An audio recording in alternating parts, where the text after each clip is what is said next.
The ACC is in trouble, and TCU and the Big 12 could once again find themselves in a position of power.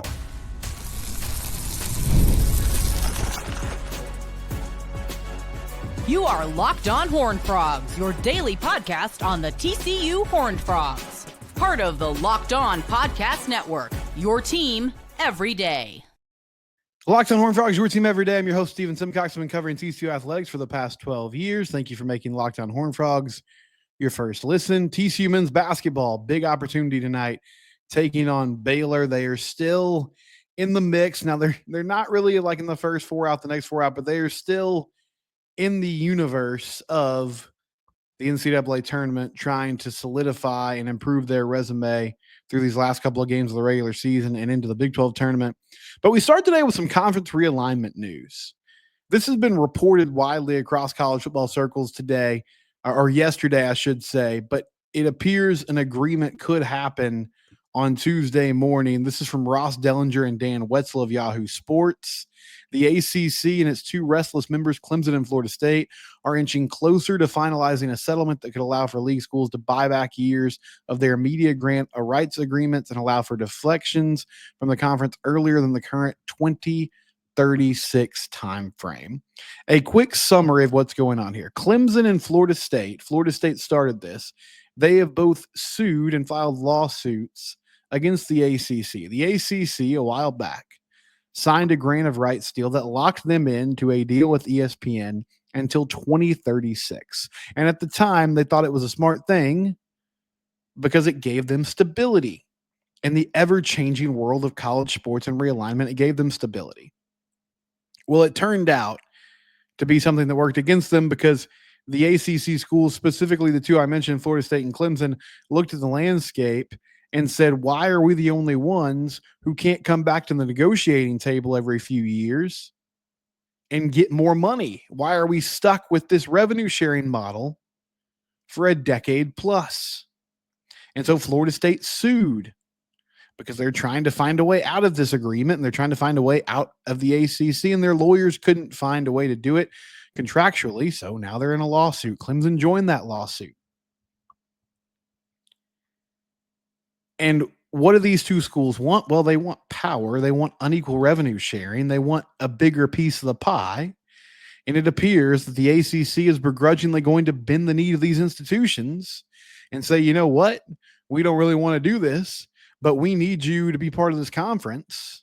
So even if we're going to have to do it kicking and screaming, we'll go ahead and get a deal done. As far as the bullet points of what could happen once this agreement goes into place, unequal revenue sharing will be a possibility. There is a plan in place that would allow teams to get more money based on their Nielsen ratings, based on TV viewership over a 5-year span. Under the proposal, the conference would create a new revenue concept that awards significant dollars to programs achieving higher television ratings and viewership in football, basketball, among other factors. A 5-year rolling average of Nielsen ratings generated by each league school will determine this. Well, which two league schools coincidentally, it's a $5 word that I can't pronounce. Which of these two schools fall in that category? Big 12 education on display here. Oh, Clemson and Florida State. What a surprise. There is also the potential of unequal revenue sharing that would be determined by a significant commitment to athletics.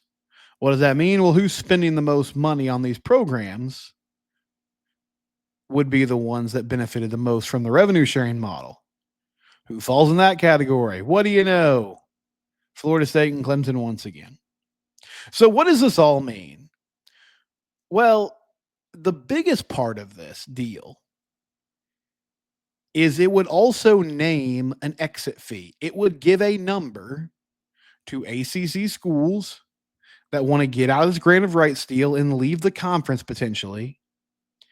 It would give them an amount of money that they could pay the ACC to make that happen.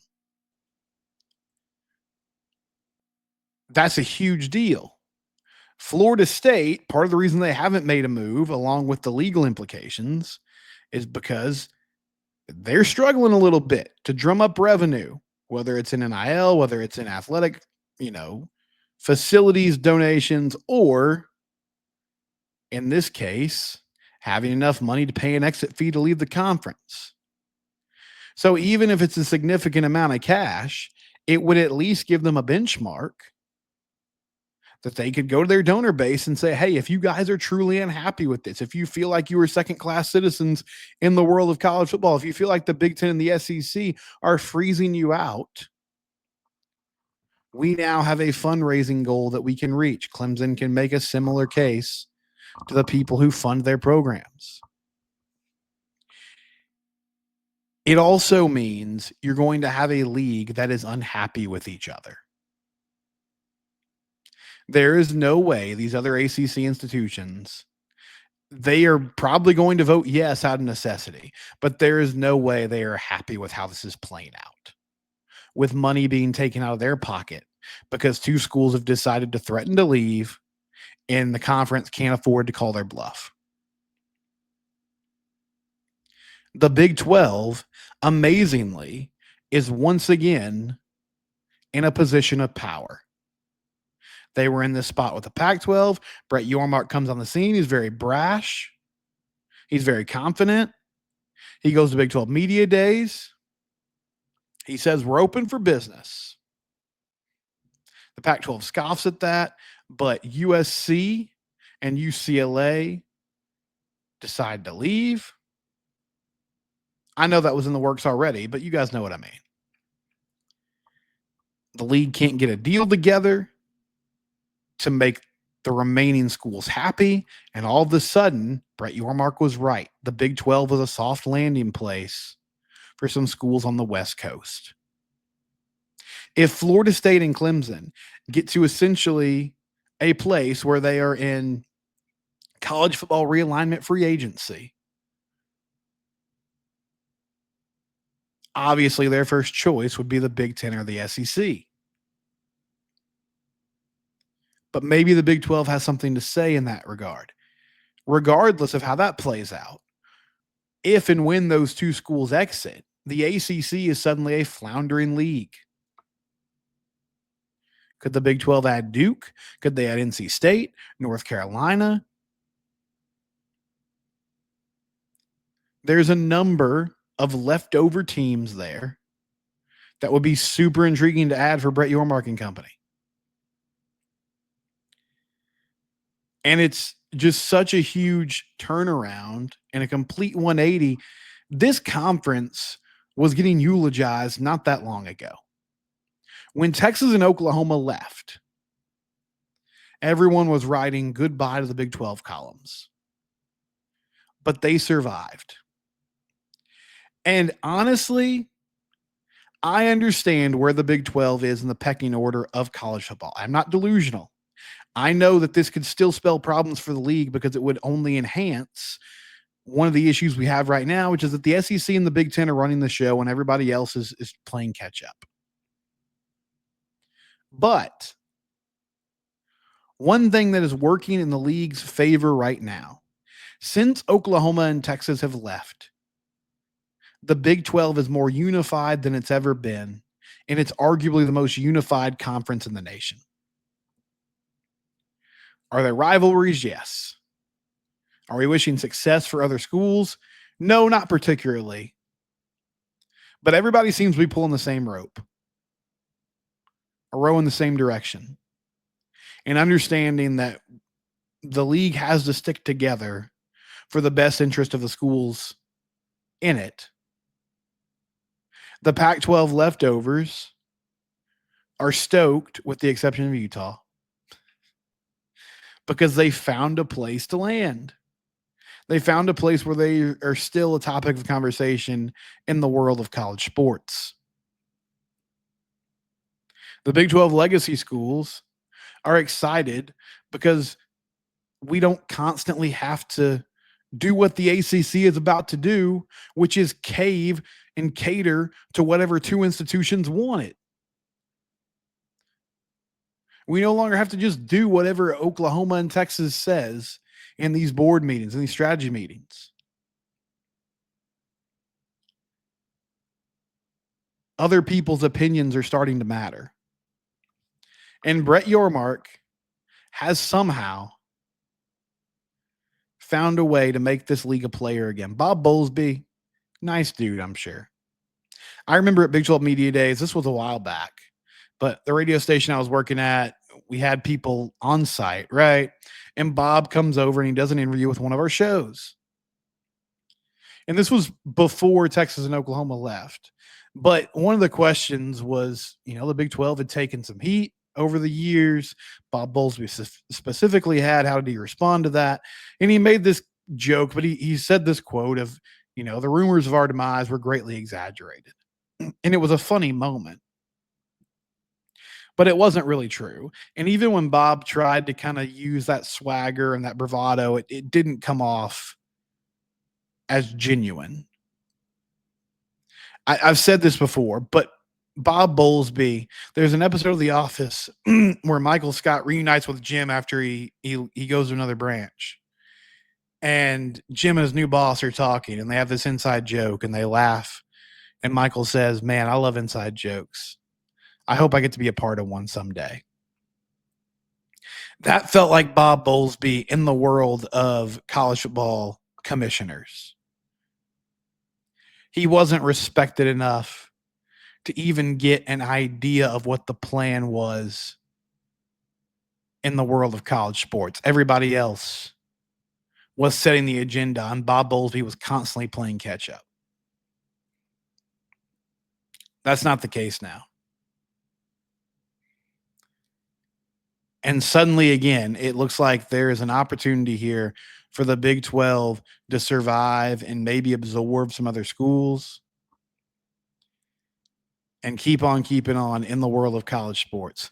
When we come back, TCU basketball, Baylor tonight. We'll talk about it next here on Locked On Horned Frogs, your team every day.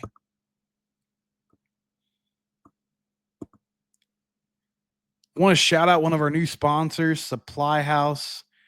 If you're in the world of skilled trades or you want to jump into that world, you can get the supplies you need from Supply House. Whether you're in plumbing, HVAC, or electrical work, Supply House is the reliable way to order products online. Their easy-to-use website is packed with helpful resources and the latest product info to help you get the job done right. Plus, with a complete inventory of over 200,000 parts from 400 plus top brands, you'll find exactly what you need delivered fast from coast to coast. Need help with an order? Supply House offers expert support and industry-leading service, so you'll always talk to a real person. And for trade pros looking for an extra edge, their free Trade Master program offers exclusive perks like a dedicated phone line, free shipping, and discounts on every order. Thousands of skilled professionals are already taking advantage. Now it's your turn. Join the Trade Master program today at supplyhouse.com/TM and start ordering plumbing, HVAC, and electrical supplies with just a few clicks. Plus, use that promo code SH5 for 5% off your first order. Again, that website is supplyhouse.com. If you need HVAC or plumbing equipment, give Supply House a try today. Before we get into basketball tonight, I do want to take a moment to talk again about basketball on Sunday. If you want a more robust and detailed summary of the TCU women capturing a Big 12 league title in Waco on Sunday night, then check out Monday's episode. But just such an impressive victory for Mark Campbell and his team. They get a double bye in the tournament, so they are off until Friday. I heard he was asked in the post-game presser about, like, how do you balance now? How long do you celebrate this? When do you get ready for the Big 12 tournament? And he said, well, look, we're going to take a couple days because league titles are really hard to get. We want to make sure that we understand the significance of this. Their approach to the conference tournament will be interesting to me. They don't really have anything else to prove. Now, the projections still have them as a 3 seed mostly, which I don't understand, because some of the teams that are 2 seeds they beat this year. But a seeding, I think, it's not overrated. It means something. I feel like this team has locked up their ability to host the first couple rounds of the NCAA tournament, which is honestly the biggest part of this right now. Whether you're a 2 seed or a 3 seed doesn't matter, sure, but it's not going to make or break your tournament run. their starters play a lot of minutes and have played a lot of minutes this year. Hayden Van Lith has played a lot. Sedona Prince played 38 minutes in that Baylor game on Sunday night. And at least in the first half, she was their offense. Her taking mid-range jumpers and making them was the best thing they could do offensively.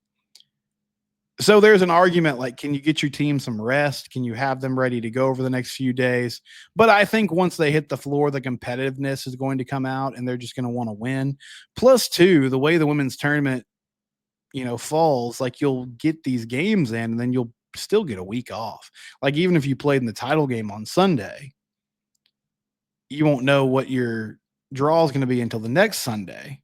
And then you'll play that following Thursday, Saturday, Friday, Sunday. So you'll have some time to recuperate in between, even if you make a run here, but a chance to bring home another trophy, which, I mean, that title last night, first conference title since 2005 when they won the Conference USA title, first Big 12 title in program history for the women, and did it on the road against the Baylor program that for a long time has been the standard of the league in that sport. The TCU men are still fighting for their tournament life. They play Baylor tonight. This is a very weird Baylor team. They are talented. VJ Edgecombe is one of the best guards in the country and one of the most talented true freshmen in the country. Rob Wright's a really good player. They brought in some guys like Jeremy Roach has dealt with some injuries this year, but he's a transfer from Duke. Langston Love has been around for a long time. Norchad O'Meara is a talented forward and rebounder. Like they've got some dudes, but they have just been so up and down and so inconsistent this year. It's kind of like TCU. It's almost night to night what you're going to get. And when they played in Waco, TCU simply out-hustled them. They did not have a particularly good shooting night, but they rebounded the heck out of the ball. They played really good defense, and you could tell from the moment they took the floor that afternoon, it was a Sunday afternoon, they were playing with great effort, great connectivity on defense. That was coming off a pretty embarrassing loss earlier in the week, and it was clear that Jamie had made that a point. As far as where they go and what the postseason looks like, all you can do is win the games you got left on your schedule. If you beat Baylor and beat Colorado, then you finish the conference season 11-9. And I still maintain if you're 11-9 and you win a couple tournament games, I feel like you got a pretty good argument to get in, even with the mess that was non-conference schedule for TCU. But big picture wise, I still think so much of this falls on what does Micah Robinson look like next year? Like, what is his development going to be this offseason? What can he work on over the last 5 or 6 games of the season to springboard into next season? David Punch and Jace Posey. If those dudes can become reliable jump shooters, for Punch, it's really more about can he work in a mid-range game. For Posey, extending all the way past the 3-point line. But if those guys can knock down jump shots, then suddenly you got some sky's the limit possibilities with those players because they are incredible athletes. And Punch has been a big-time impact player from the jump. Vashawn Alette has shown some good things. He's also shot them out of some games. I think the goal for him next season, and some of this could change just by Frankie Collins being back in the lineup, but if Vashawn is your number 2 or number 3 option next year, I think that's a good thing offensively because he can go get his own shot, which is not something they have, a copious amount of right now. Dudes who can go initiate their own offense. And he can do it from beyond the arc. He can do it getting inside the lane, but they need him to find a way to get a little more centered and consistent. And one thing that helped with that is having another legitimate scoring option on the floor. Noah Reynolds has been that guy at times, but as the year has gone on, he's sort of faded in the background a little bit. So for Vashawn, I think there's still a lot of growth that can happen, but honestly, it's not so much about the skill level itself as it is just finding some good support for him so he doesn't have to do so much on a night-to-night basis. But this would be a big win. Anytime you sweep Baylor, that's a huge deal. Even if this is a Baylor team That is not as good as Scott's had in the past. And I mean, frankly, it's just not. But that would still be a significant pull for this squad, a good resume building victory, and it's the last chance to see them on this floor. So get out there, support them. 7 o'clock tonight, Baylor TCU. You know, you win this game, maybe you carry some of that momentum. I said that after the Tech win. I was like, this is a huge breakthrough. This could give them, some juice for the rest of the season. And then they promptly went out and lost to Cincinnati and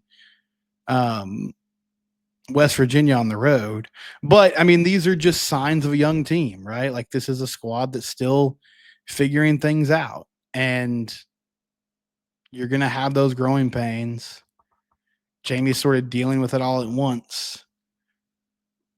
Partly because of some injuries, partly just because of the way the roster was constructed, but they've dealt with it in a big way this season. When we come back, is TCU being disrespected with their over-under win total? We'll talk about that next here on Lockdown Horned Frogs. It's your team every day.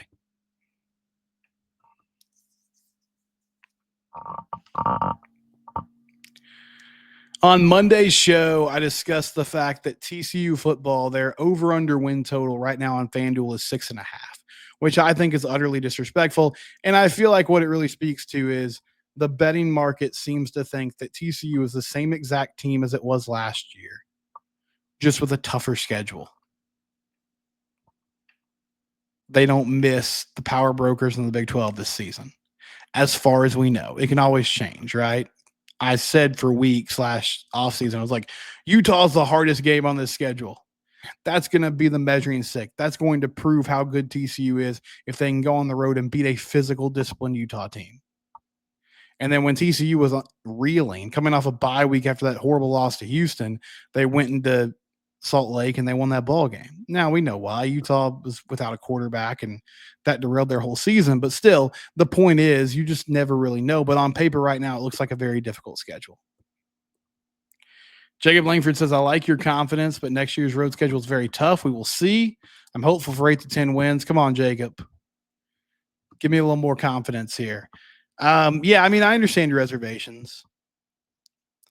But I keep falling back on like this is the year they've been building towards. And even though, yes, part of the good showing at the end of the season, part of it was playing a more manageable schedule. That can't be denied. But I thought they also improved on some things and fixed some things that we've been sort of pulling our hair out for the past couple of years. And now the question this year is, can you build on that? Can you continue to get better on defense? Can you continue to get better blocking in the passing game and hopefully getting some more push in the run game? These are the questions that have to be answered. Matt Clark also doesn't think it's disrespectful. He says it's a similar team to last year, minus 2 4-star or 4-year starting wide receivers turning pro, tougher schedule. And, he gives some other reasons. But he also says if you don't get to 6.5, Mike Buddy might be firing up a coaching search. Yeah, I mean, that's one thing I've thought about too. If they can't get the over, then I feel like there's some tough conversations that are going to be had because they should be in a place where they can do that even with the challenges that are in front of them this season. And I don't expect the national media to understand or respect TCU. I think they're wrong here, I guess is a better way for me to phrase it or frame it. I just don't think they have a good understanding of where TCU is. Vince says he agrees with FanDuel. He says TCU's never lived up to expectations. You can't keep being equal or subpar and expecting people to give you respect. Yeah, they've definitely been a program that thrives on low expectations and seems to crumble under big time pressure. 2015 was sort of an outlier. Now, it didn't end up being as special as people wanted it to be. They were number 2 in the country in the preseason AP poll, but they still found a way to be a solid ball club, even with all the injuries. But there's a number of years through the last decade or so where, okay, this is the season where TCU turns it around, and then they didn't, and they just sort of fell on their face. And so Vince is right. They've been pretty volatile, and they've been known to just do whatever the opposite of what people think they're going to do is. And hopefully this year they'll live up to expectations and be a really good football team. We'll be back tomorrow. It's Locked On Horned Frogs, your team every day. Subscribe to the YouTube channel. You can also find us wherever you get your podcast.